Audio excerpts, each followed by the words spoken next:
సుతమతి అయిన ఆంధ్ర కవి ధూర్జటి పల్కులకేలగల్గెను అతులిత మాధురీ మహిమ.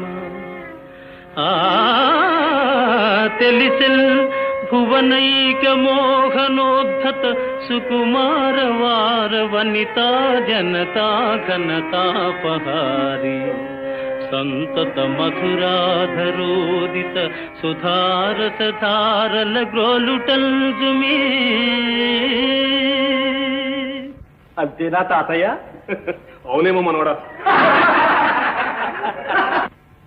నిన్న ఆవరస, ఈవేళ ధూర్జటి గారిని ఈ వరుస. చూస్తూ ఊరుకోవాల్సిందేనా? ఊరుకుంటామా? వికట కవి నోటికి తాళమే ఇస్తాను, చూడండి. గోవిందయ్య, నీతో ఓ చిన్న పని ఉంది. చెప్పండి స్వామి, చేసేస్తాను. రామకృష్ణ వెనక